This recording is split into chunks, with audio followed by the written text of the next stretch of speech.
Shalom, shalom, bien-aimés dans le Seigneur. Je suis le directeur Bruno Innocent et je suis chargé de partager ce soir la parole de Dieu avec vous. Nous sommes dans notre moment d'accentuation spirituelle, dans notre semaine d'accentuation spirituelle, la première semaine, et dont le thème est intitulé comme suit, Paix et sanctification.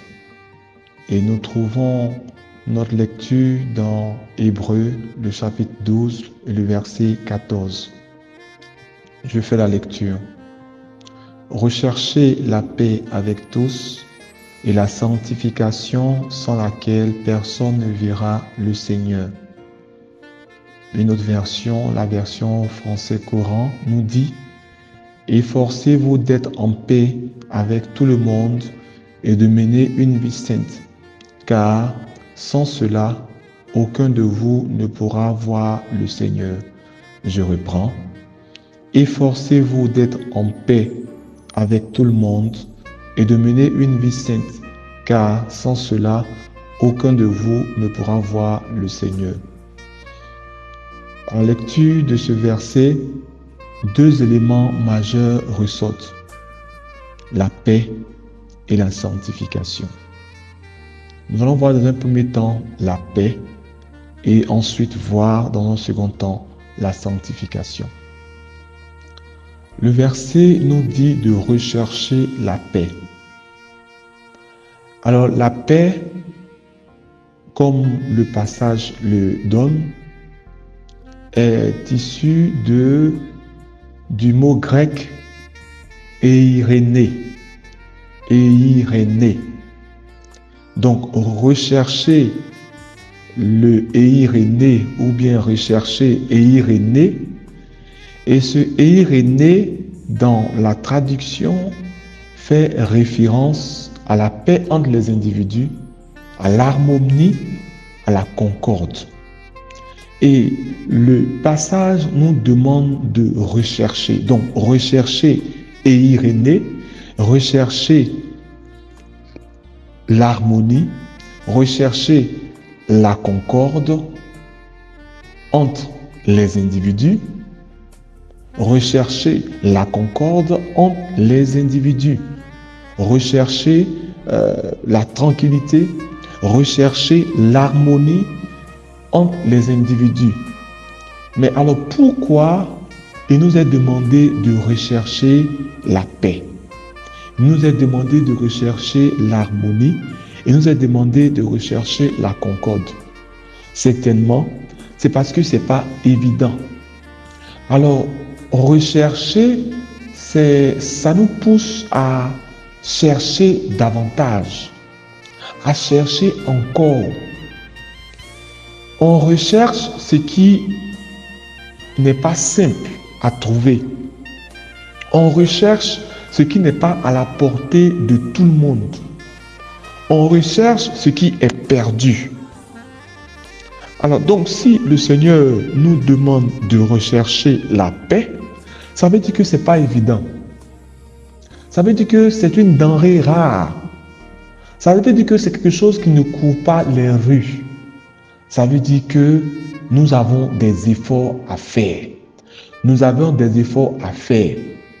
Aujourd'hui, lorsqu'on voit le monde, quand on regarde le monde, il y a des guerres par-ci, par-là. Il y a des conflits de part et d'autre. Que ce soit dans un environnement, je dirais, tranquille, un environnement paisible, il y a toujours des conflits. Dans les peuples, il y a des conflits. Dans les États, il y a des conflits. Dans les nations, il y a des conflits. Même au travail, il y a des conflits. À l'école, il y a des conflits. Quelle que soit la sphère dans laquelle on peut se trouver, il y a des conflits. Et le Seigneur nous demande, nous qui sommes des enfants de Dieu, parce que le texte qui s'adresse aux Hébreux, le texte qui s'adresse aux personnes qui connaissent la parole de Dieu, le texte leur demande de rechercher la paix. Donc à nous aussi aujourd'hui, ce texte est adressé pour nous demander de rechercher la paix. Il n'est pas normal qu'en tant qu'enfants de Dieu, que nous soyons des hommes qui apportons la discorde, des hommes qui apportons une non-harmonie. Ce n'est pas normal. Alors nous sommes des gens qui doivent apporter la réconciliation. Parce que le Seigneur Jésus est venu apporter la réconciliation entre l'homme et Dieu. Et de même, nous aussi, nous devons apporter la réconciliation. Nous sommes des acteurs de réconciliation, nous sommes des acteurs de paix. Il n'est pas normal que en nous, en tant qu'enfants de Dieu, on puisse nous voir dans des bassesses, dans des situations conflictuelles, dans des situations où c'est nous qu'on voit, c'est nous qui sémons la zizanie, c'est nous qui mettons de l'huile sur le feu. Nous devons être des acteurs de paix. Nous devons être des vecteurs de paix. Nous devons porter la paix. Lorsqu'on nous voit, on doit voir en nous une certaine tranquillité. Lorsqu'on nous voit, on doit voir en nous une certaine paix. Alors, le Seigneur nous demande de rechercher la paix avec tout le monde. Il ne dit pas seulement avec nos frères chrétiens. Il ne dit pas seulement avec nos frères de sang, mais il dit avec tous. Nous devons de rechercher la paix avec tous. C'est vrai que souvent, ça ne dépend pas de nous. C'est vrai que souvent, ça dépend de celui qui est en face. Mais autant que cela dépend de nous, nous devons être des acteurs de paix. Nous devons être des acteurs qui prônent l'harmonie. Nous devons être des acteurs qui prônent la concorde entre les individus. Et cela doit donc être notre leitmotiv. Cela doit être notre leitmotiv. Cela doit être notre cheval de bataille. En tant que chrétiens, c'est comme ça que nous devons nous comporter. Nous ne devons pas être ceux qui sèment la zizanie. Nous ne devons pas être de ceux qui sèment les discordes partout. Mais nous devons être de véritables acteurs de paix. Et pour que cela puisse se faire, il faut que nous-mêmes nous soyons en paix avec Dieu. Nous devons être en paix avec Dieu. Nous devons avoir l'assurance de notre salut. Nous devons avoir un cœur pur. Nous devons avoir un cœur pur. Le cœur de Dieu, c'est ce cœur que nous devons avoir. Le cœur de Dieu, c'est ce cœur que nous devons avoir. Et pour avoir le cœur de Dieu, il faut être un homme, une femme, un enfant de Dieu qui marche dans la sanctification. Qui marche dans la sanctification. Alors, la sanctification, qu'est-ce que c'est?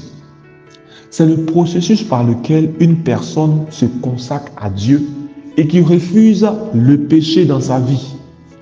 Qui refuse le péché dans sa vie. Consécration vient d'un mot hébreu qui signifie être mis à part. Être mis à part. Être consacré. Être sanctifié. Se montrer sacré. Être honoré. Être traité comme sacré. Être saint. Mettre à part comme sacré. Consacré. Dédié à Dieu. Dédié à Dieu, mettre à part. Alors, si nous sommes mis à part, si nous sommes consacrés à Dieu, si nous sommes à Dieu, alors nous devons avoir un comportement digne de personnes mises à part. Nous devons avoir un comportement digne de personnes qui sont séparées du monde et appartenant à Dieu. Bien-aimés, aujourd'hui, trouver de personnes consacrées, c'est compliqué. C'est difficile. C'est difficile. C'est pas évident. C'est pas évident. Aujourd'hui, pour trouver des hommes et des femmes qui vivent dans la sanctification, qui vivent dans la sainteté, c'est difficile, c'est compliqué parce que on a l'impression que la sanctification, c'était pour ceux qui étaient au temps du Seigneur, c'était pour ceux qui étaient au temps de Moïse. Bien-aimés, la sanctification est aussi de notre temps.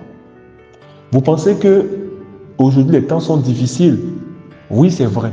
Mais à leur temps aussi, c'était encore très difficile. Alors, une chose sainte, une chose consacrée à Dieu, c'est une chose qui ne s'appartient plus. C'est une chose qui ne s'appartient plus.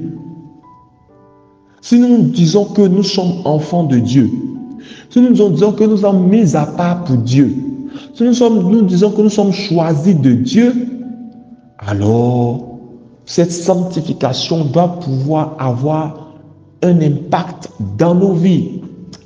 Nos cœurs doivent être sanctifiés. Nos vies doivent être sanctifiées. Nos pensées doivent être sanctifiées. Qu'à chaque instant, qu'on puisse dire sainteté à l'Éternel. Qu'à chaque moment, que nous puissions dire sainteté à l'Éternel. Sur nos fronts, que soit inscrit sainteté à l'Éternel. Quand on est saint, on ne touche pas à ce qui est souillé. Quand on est saint, on ne touche pas à ce qui est souillé. Quand on est saint, on ne fait pas ce qui n'est pas autorisé. Bien-aimés, je parle à des jeunes.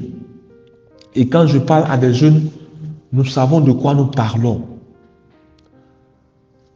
La fornication, la masturbation, l'homosexualité, la drogue, l'alcool et toutes ces choses, l'adultère, toutes les mauvaises pensées, la pornographie, tout ce que vous connaissez déjà. Parce que je pense que c'est quelque chose qu'on connaît, c'est quelque chose qu'on sait, parce que depuis notre enfance religieuse, nous avons été bercés par ce message. Mais aujourd'hui encore, ce message est d'actualité. Il est dit dans 2 Timothée 3, verset 1 à verset 5, « Sache que dans les derniers jours, il y aura des temps difficiles. Les hommes seront égoïstes, avides d'argent, vantards et prétentieux. Ils parleront de Dieu d'une manière injurieuse et n'auront pas d'égard pour leurs parents.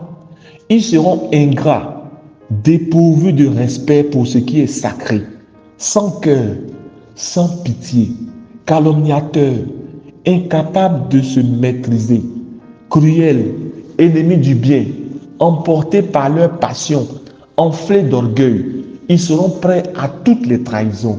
Ils aimeront le plaisir plutôt que Dieu. 7. Ils resteront attachés aux pratiques extérieures de la religion, mais en réalité, ils ne voudront rien savoir de ce qui en fait la force. Détourne-toi de ces gens-là. Bien-aimé, ce message est adressé à Timothée, qui était jeune. Et ce message-là, aujourd'hui, il t'est adressé, oui, c'est à toi.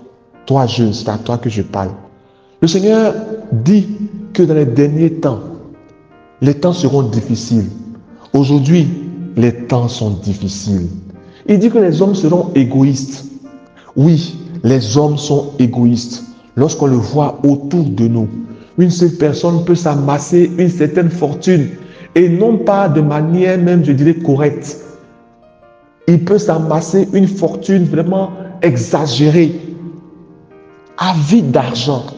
Aujourd'hui, combien de fois les jeunes courent derrière l'argent au détriment de Dieu.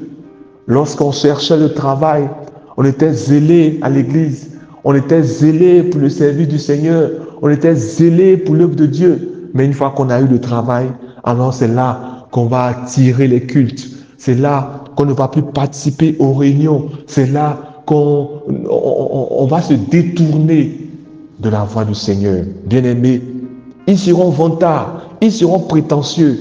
Oh, combien de fois aujourd'hui nous verrons des hommes, des jeunes gens vantards, des jeunes gens prétentieux. Ils parleront de Dieu d'une manière injurieuse. Ils n'auront pas d'égard pour leurs parents. Oui, les hommes se sont rebellés. Les enfants se rebellent contre leurs parents. Les enfants se rebellent contre Dieu. Aujourd'hui, nous voyons cela, que ce soit en Hexagone, en Occident, aux États-Unis, aux Amériques, en Europe. Les jeunes gens, ils sont de ceux qui s'adonnent plus à l'homosexualité, à la bestialité. Aujourd'hui, dans les écoles, Si tu as parlé mal d'eux, c'est comme si tu avais, je dirais, provoqué un soulèvement populaire. Bien-aimés, nous sommes des jeunes. Nous ne devons pas parler de Dieu d'une manière injurieuse. Nous ne devons pas nous détourner de nos parents. Ils sont ingrats. Il dit, ils seront ingrats, dépourvus de respect pour ce qui est sacré. Aujourd'hui, on n'a plus de respect pour ce qui est sacré. Et moi, sincèrement, mon cœur est meurtri quand je vois certains humoristes rire du sacré. Rire du sacré. Le parler en langue aujourd'hui, il est vilipendé. Le parler en langue aujourd'hui, il est vilipendé sur les réseaux sociaux. Il est vilipendé par des païens, par des gens qui ne connaissent pas Dieu. Ils prennent pour faire leur comédie. Il y a des humoristes même qui se spécialisent dans cela. Mais qu'ils se répandent. Qu'ils se répandent. Le Seigneur leur laisse encore le temps de se repentir. Parce qu'on ne joue pas avec les choses de Dieu. Ne touchez pas à ce qui est sacré. Ce qui est oint est oint. Ce qui est sacré est sacré. Il ne faudrait pas prendre de ce qui est sacré pour le vilipender sur la place publique. Et nous, chrétiens, souvent nous participons à cela. Nous encourageons cela. Nous voyons des vidéos et nous likons ces vidéos-là. Bien-aimés, faisons très attention. Faisons très attention. Il dit au verset 3 de 2 Timothée 3, sans cœur, sans pitié. Oh, combien de fois nous voyons aujourd'hui des jeunes gens tuer leurs semblables. Ils sont sans cœur, ils sont sans pitié. Des jeunes gens sous l'influence de la drogue, des jeunes gens sous l'influence de l'alcool qui se livrent à des calamités, qui se livrent à des abominations, qui font du n'importe quoi. Bien-aimés, le Seigneur nous interpelle. Le Seigneur nous interpelle. Il est dit, au même verset 3, incapable de se maîtriser, cruel, ennemi du bien. L'année dernière, nous avons raconté cette histoire de ce jeune homme qui a tué sa mère avec la complicité de son ami et pour l'enterrer dans le jardin sous prétexte que sa mère lui aurait dit comme il n'avait pas eu le bac, alors il n'irait pas en France. Oh, qu'est-ce que ça fait pitié. Ça fait pitié. Mais aujourd'hui, c'est là que nos jeunes gens arrivent. C'est à ce niveau-là que nos jeunes gens sont. La dépression, la dépravation des mœurs. Parce que un faux évangile a été annoncé. Un faux évangile a été prêché. On dit aux jeunes de goûter comme si la femme était devenue un objet, comme si la femme était devenue une nourriture. Il faut goûter. Mon frère, je te dis non. Le Seigneur dit de se préserver avant le mariage. Le Seigneur nous demande de nous préserver avant le mariage, de nous abstenir de relations sexuelles avant le mariage. Aujourd'hui, les jeunes gens, ils se cherchent en ordre et en désordre. Des jeunes gens, ils sont dans des pratiques pas possibles. Bien-aimé, il faut que tu revoies ta vie. Revoyons nos vies. Oui, les couples mariés, combien de couples mariés se trompent dans les missions? Combien de couples mariés se mentent au bureau? Aujourd'hui, il a été démontré que ce n'est pas la nuit que les hôtels sont pleins, mais c'est pendant la journée que les adultères se pratiquent.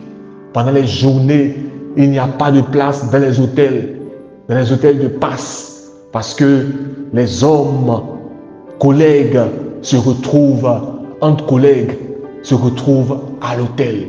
Quelle abomination, quelle trahison, quelle abomination, quelle trahison. Bien-aimés, faisons attention. Faisons attention. Faisons attention. Il continue pour dire dans le verset 4, emportés par leur passion et enflés d'orgueil, ils seront prêts à toutes les trahisons Ils aimeront le plaisir que Dieu. 7. Ils resteront attachés aux pratiques extérieures de la religion. Combien de fois on voit des hommes et des femmes qui montrent leur apparence, une apparence de piété, une apparence de piété, une apparence de piété, alors que ce sont des pécheurs, des pécheurs, des pécheurs, des pécheurs dans l'âme. Bien-aimé, Dieu dit à Timothée, Paul dit à Timothée, et aujourd'hui tu es le Timothée, tu es ce Timothée-là.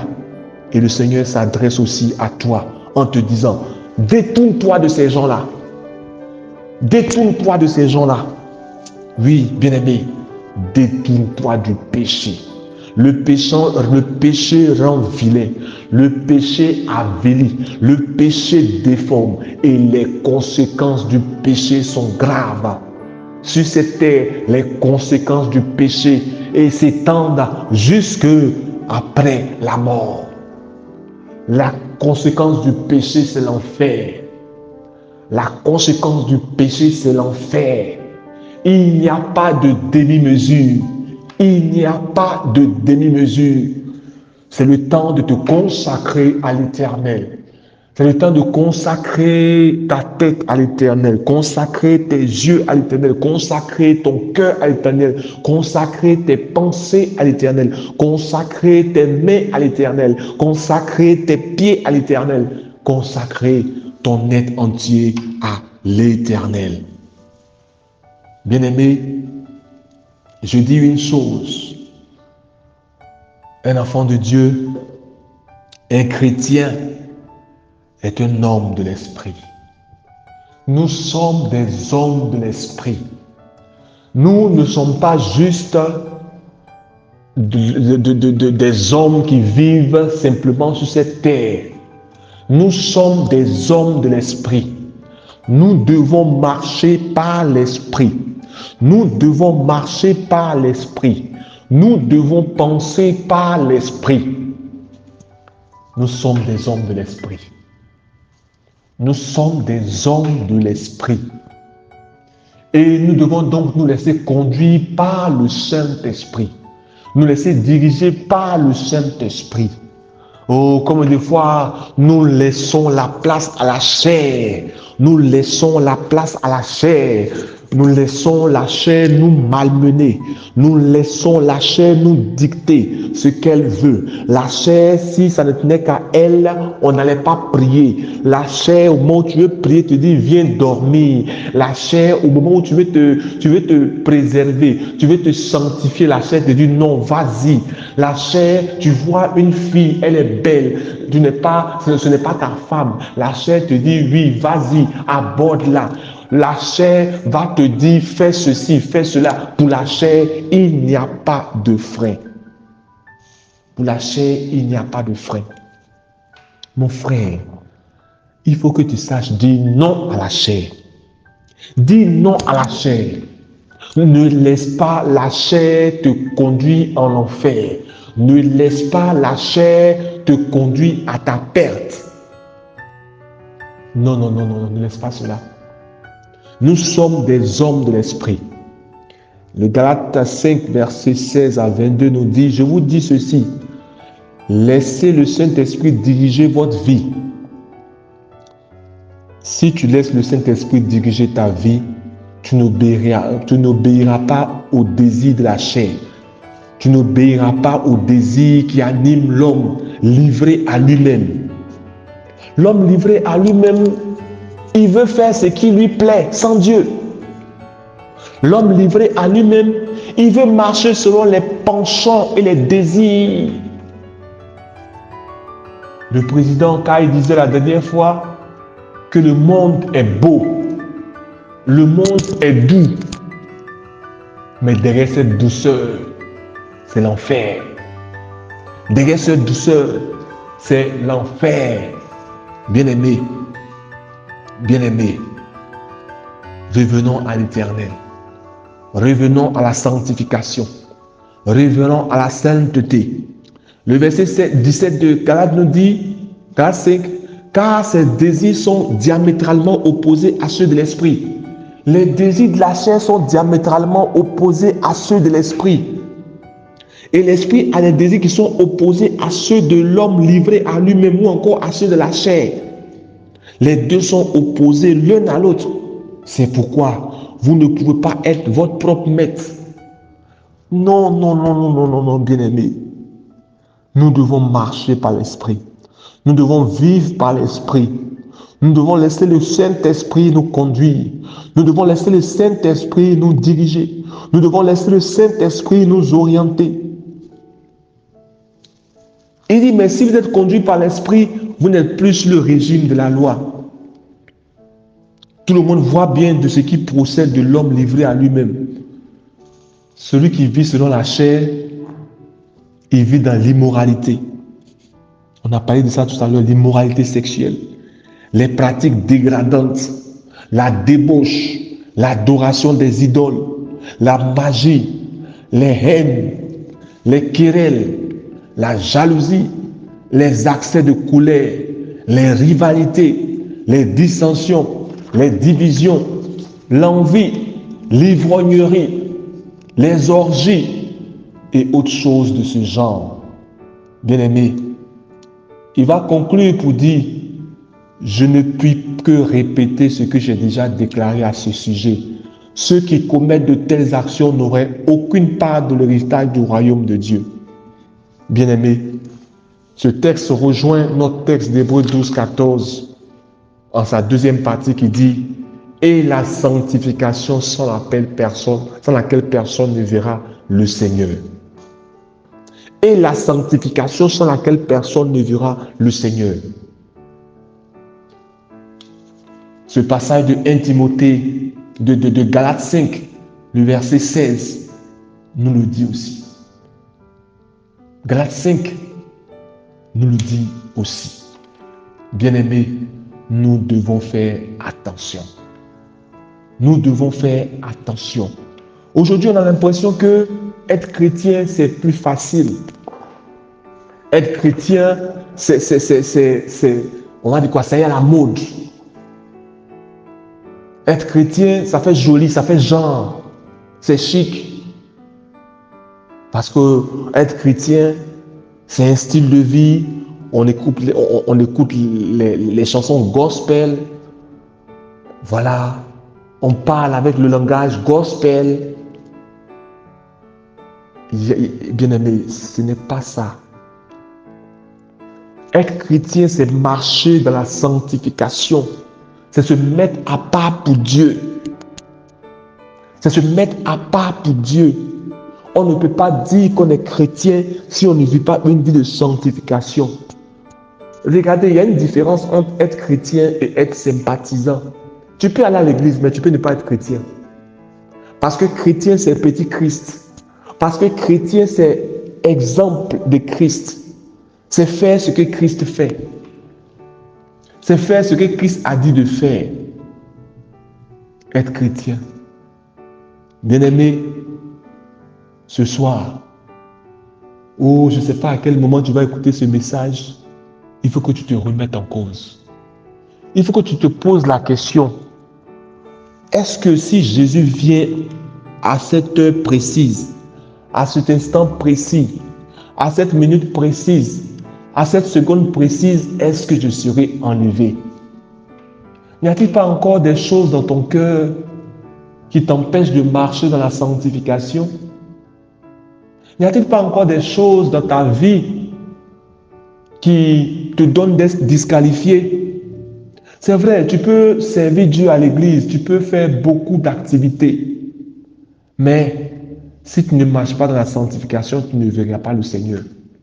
Si tu ne marches pas dans la sanctification, tu n'auras pas de part à l'héritage du royaume de Dieu. Si tu ne marches pas dans la sanctification, tu vas faire toutes ces choses. Mais la finalité, le Seigneur te dira, arrière de moi, je ne t'ai point connu, ouvrier de l'iniquité. Ouvrier de l'iniquité. Bien-aimé, ce soir, alors que nous sommes dans ce temps d'accentuation spirituelle, le désir de Dieu n'est pas que nous périssons. C'est pour cela qu'il suscite des moments pareils. C'est pourquoi qu'il suscite des temps pareils, pour que ton esprit soit connecté à l'Esprit de Dieu, afin de recevoir la force. Parce qu'il dit que dans les derniers temps, il y aura des moments difficiles. Dans les temps de la fin, il y aura des moments difficiles.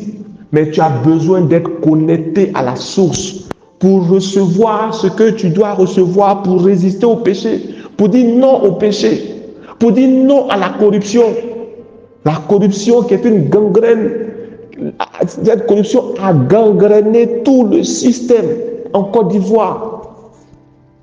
Est-ce que tu peux faire partie de ceux-là qui vont dire non à la corruption, qui vont dire non, je ne peux pas payer un concours parce que je appartiens au royaume de Dieu, parce que je suis fils du royaume.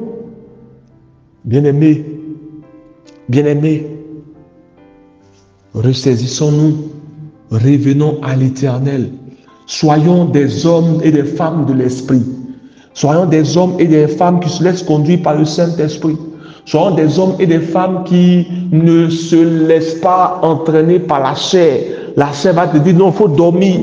La chair va te dire non, il ne faut pas jeûner. La chair va te dire non, ne prie pas. La chair, au moment où tu vas vouloir méditer, la chair va te dire non, tu es fatigué, il faut dormir, il faut te reposer.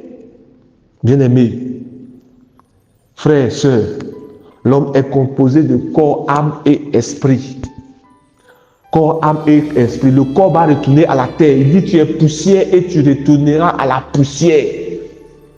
Ce corps-là, ça va retourner à la poussière. Et ce qui retourne à Dieu, c'est l'âme. Ton âme retournera à Dieu. Ton âme retournera à Dieu. Mais pour que ton âme soit agréable à Dieu, pour que ton âme soit agréable à Dieu, afin de rentrer dans le paradis de Dieu, il faut que ton esprit soit connecté à l'Esprit de Dieu, afin que Dieu déverse dans ton esprit les sources d'eau. Les sources d'eau. Il dit, les fleuves d'eau vive jailliront de son sein. Les fleuves d'eau vive jailliront de son sein.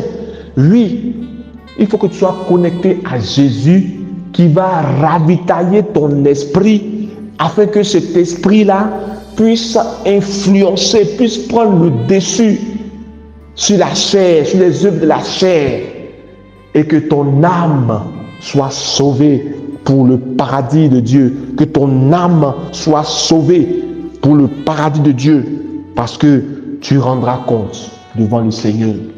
Tu rendras compte. Je rendrai compte. Devant Dieu, nous rendrons compte. Bien-aimés,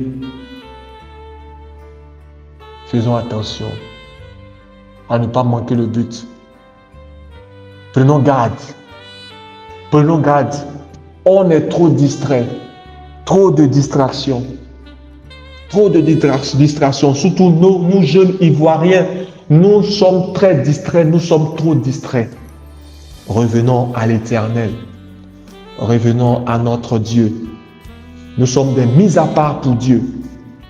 Nous sommes des consacrés à Dieu. Nous ne devons pas nous comporter comme les autres. Nous ne devons pas nous comporter comme les autres parce que nous sommes la propriété de Dieu. Dieu a son sceau sur nous.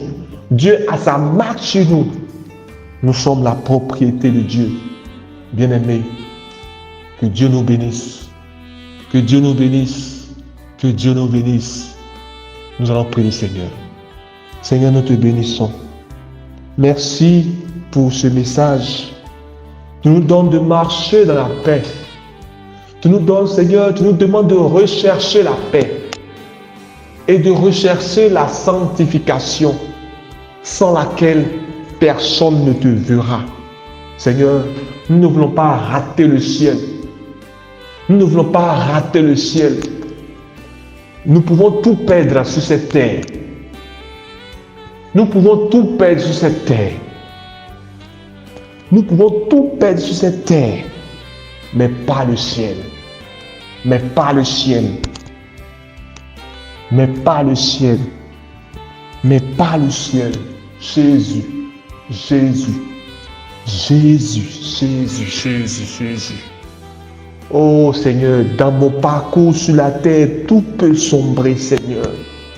Dans mon parcours sur la terre, tout peut sombrer. Seigneur, mais une seule chose, toi l'Emmanuel, je veux toujours rester demeuré attaché à toi. Je veux toujours rester demeuré attaché à toi. Attaché à toi, Seigneur. Que rien, Seigneur, ne vienne me séparer de la source. Que rien, Seigneur, ne vienne me séparer de la source. Je veux rester connecté à toi. Je veux rester connecté à toi. Je prie, Seigneur, pour mon frère. Je prie, Seigneur, pour ma soeur. Que tout ce qui a triomphé, Seigneur, soit vaincu. Que tout ce qui a triomphé de nos vies, Seigneur, soit brisé. Nous voulons, Seigneur éternel, Dieu de gloire, revenir sur le chemin, être ramené sur le chemin de l'éternité, sur le chemin de la sanctification, sur le chemin de Dieu, sur le chemin qui mène au ciel. Seigneur notre Dieu, merci éternel, parce que tu le fais au nom de Jésus. Amen. Amen. Voilà. Soyons bénis et que ce message-là résonne dans notre cœur, dans notre esprit. Soyez connectés, partagez, likez et permettez à ce que des jeunes hommes, des jeunes femmes marchent dans la sanctification, marchent dans la sainteté, vivent une vie de paix avec tout le monde. Que Dieu vous bénisse et à très bientôt.